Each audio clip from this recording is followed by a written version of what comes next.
100 రోజుల్లో నెరవేరుతుంది ప్రతి గ్యారెంటీ అని అన్ని దినపత్రికలకు కూడా ఫుల్ పేజ్ యాడ్ ఇచ్చింది కాంగ్రెస్ పార్టీ. మేము అడుగుతున్నది అదే.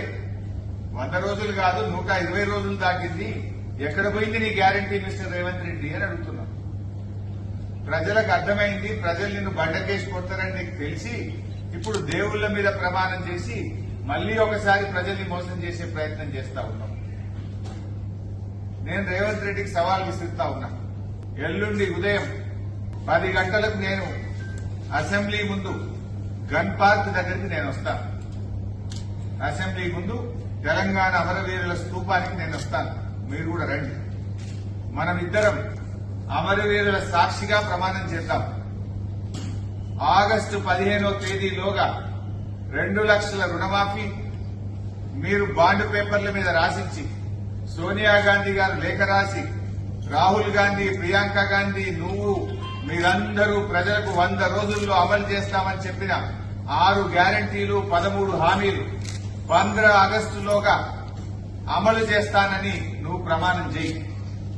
నేను కూడా ప్రమాణం చేస్తా. ఒకవేళ రేవంత్ రెడ్డి గారు 15 ఆగస్టులోగా 6 గ్యారంటీలు నిజంగా అమలు చేస్తే నేను ఎమ్మెల్యే పదవికి అక్కడనే రాజీనామా చేస్తాను. మళ్ళా ఎన్నికల్లో కూడా వచ్చే ఎన్నికల దాకా మళ్లీ పోటీ కూడా చేయ ఉప ఎన్నికలు.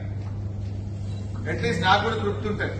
ఒక 5 ఏళ్లు ఎమ్మెల్యే ఉన్న దానికంటే కూడా కోట్ల మంది ప్రజలకు రుణమాఫీ జరిగి 6 గ్యారంటీలు అమలయ్యేటువంటి సంతృప్తి నాకు మిగులుతుంది.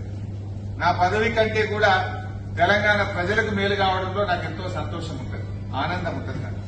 నేను పదవి కోసం నేను బాకీలాడతలేదు, నువ్వు చెయ్యాలనే కోరుకుంటున్నా. నువ్వు సవాల్ వేసినావు కదా, ఎస్ పోదాంపా గన్ పార్క్ దగ్గరికి అమరవీరుల స్తూపం ముందు. ఏ అమరులైతే తెలంగాణ ప్రజల కోసం త్యాగాలు చేసిండ్రో ఆ అమరుల సాక్షిగా ప్రమాణం చేద్దాం. ఆగస్టు 15వ తేదీలోగా 2 లక్షల రుణమాఫీ ఏకకాలంలో చేయడంతో పాటు 100 రోజుల్లో అమలు చేస్తామన్న 6 గ్యారంటీలను నువ్వు ఖచ్చితంగా అమలు చేస్తా అని చెప్పి నువ్వు ప్రమాణం చేయి, నేను ప్రమాణం చేస్తా. అమలు చేయకపోతే ముఖ్యమంత్రిగా మీరు రాజీనామా చేయండి. ఒకవేళ అమలు చేస్తే ఎమ్మెల్యే పదవికి రాజీనామా చేసి ఉప ఎన్నికల్లో పోటీ చేయకుండా నేను దూరంగా ఉంటాను. ప్రజలకు మేలు జరగడం నాకు ముఖ్యం, ప్రజల ఆకాంక్షలు ముఖ్యం. ప్రజలకు మీరు ఎన్ని మభ్యపెట్టిండ్రు? ఈ రాష్ట్రంలో అక్కా చెల్లెళ్లకు ఒక్కొక్కరికి నెలకు 2,500 రూపాయలు ఇస్తామని చెప్పారు. ఇప్పుడు 4 నెలలంటే ఈ రాష్ట్రంలోని ప్రతి మహిళకు 10,000 రూపాయలు కాంగ్రెస్ పార్టీ బాకీ పడ్డది. వృద్ధులకు, వితంతువులకు, రాష్ట్రంలో 42 లక్షల మంది ఆసరా పెన్షన్దారులకు నెలకు 2,000 రూపాయలు బదులు 4,000 రూపాయలు ఇస్తామని మీరు హామీ ఇచ్చారు. మధ్యలో జనవరి నెల ఇచ్చే 2,000 కూడా ఎగ్గొట్టింది.